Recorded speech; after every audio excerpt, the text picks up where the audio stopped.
Et c'est notre franc-tireur du mardi qui est avec nous, Olivier Delamarche. Bonjour. Bonjour Cédric. Associé gérant chez Platinum Gestion. Le triptyque du jour, l'Espagne, Chypre, Moody's. On pourrait aller rajouter l'Italie puisque les émissions du jour sont pas fameuses. Rien ne va plus. Ça va pas vous surprendre. On a ce sommet européen dont on attend beaucoup, mais dont on n'aura probablement pas grand-chose. Comment est-ce que vous voyez les choses toujours avec le franc-parler qui est le vôtre? On attend à chaque fois quelque chose. De toute façon, on attend de Monsieur Greenspan, mais autre chose que le menu, généralement. Qu'il fasse un quantitative easing parce que ça permettrait à la bourse de continuer à faire mumuse.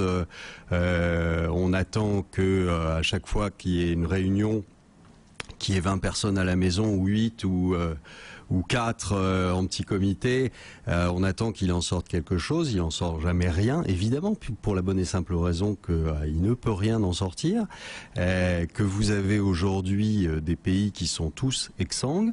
Regardez ce qui se passe en Allemagne, qu'on prenait pour le portefeuille de l'Europe. Aujourd'hui, il n'y a plus rien dans le portefeuille. Ils sont en train de ralentir, et de ralentir probablement assez méchamment. Vous avez des Länder allemands qui sont tous en faillite.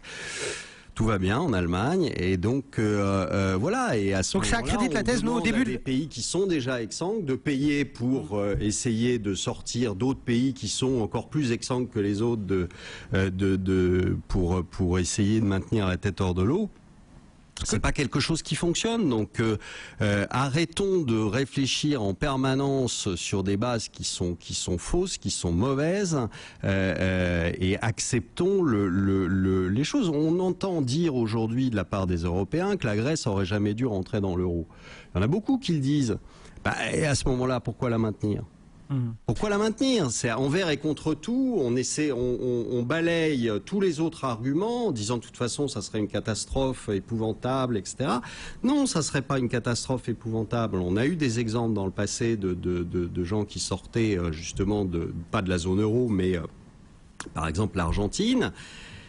Ils s'en sont remis, ils ont eu des difficultés, mais ils s'en sont remis. Là aujourd'hui, si on continue comme ça avec tous les pays, on va droit dans le mur, et dans le mur pour longtemps, parce qu'on n'aura toujours pas trouvé la solution, parce qu'on s'accroche à une solution qui est fausse dès le départ, qui est mauvaise dès le départ. Si vous changez pas l'équation, vous aurez jamais aucune chance d'arriver au bon résultat. Aucune. Vous pouvez toujours essayer de magouiller pour essayer de gagner une semaine, qui un mois, qui 6 mois, etc.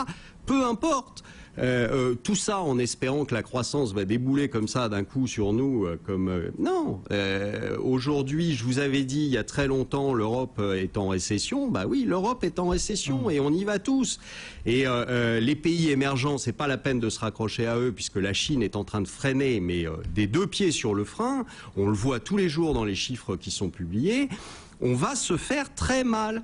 Donc arrêtons de rêver et on va payer le prix. C'est pas drôle, c'est pas agréable, mais on voit que les politiques sont totalement incapables de nous sortir de là où ils nous ont mis. Voilà. Et du côté des États-Unis, on voit les chiffres, et vous nous l'avez souligné depuis quelque temps, qui s'accumulent, qui ne sont pas bons, mais on peut imaginer tout de même que l'économie américaine également est peut-être un petit peu bloqué, tétanisé en attente de la présidentielle, non? C'est pas nous, faut arrêter.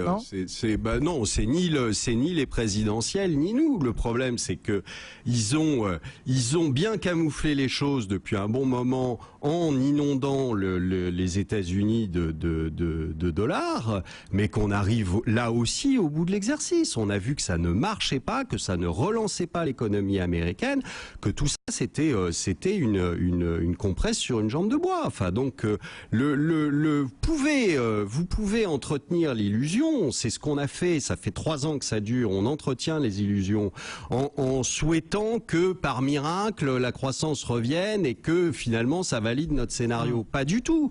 Aujourd'hui, ils ont simplement inondé de liquidités. Cette inondation de liquidités a permis, en tout cas pour les marchés, de de faire semblant d'y croire, de se maintenir en état de lévitation. Le problème, c'est qu'il n'y a rien derrière et qu'aujourd'hui, tous les moteurs s'éteignent les uns après les autres. Vous aviez le moteur de la Chine, soi-disant des pays émergents, il est en train de s'éteindre. Vous aviez le moteur de l'Europe, il est en train de s'éteindre. Vous aviez le moteur interne aux États-Unis, il s'est éteint. Bon, vous faites quoi maintenant ? Elle va venir d'où Ce qui est important tout de même, Olivier, c'est de rappeler le principe, parce que on a quand même pas mal de réactions en disant Olivier Lamarche est très noir, Olivier Lamarche est un peu catastrophiste, etc. Il faut quand même rappeler peut-être la théorie économique qui fait suivre une période de croissance par une période de récession. Oui, mais on la refuse. Oui. Les Américains ont tout fait. Je voulais que vous précisiez juste la théorie. Oui, non, mais on est d'accord. Parce qu'aujourd'hui, effectivement, le mot rigueur, le mot récession, tout ça, ce sont des gros mots.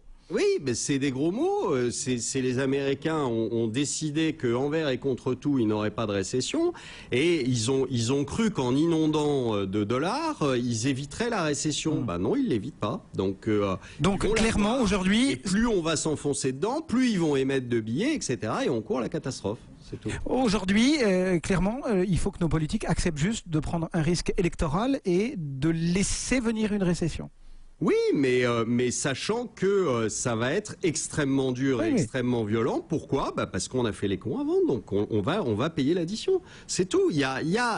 Enfin, je veux dire, en 2008, il fallait laisser les choses aller jusqu'au bout. Et à ce moment-là, on aurait peut-être eu la chance et la possibilité, aujourd'hui, de sortir de cette histoire.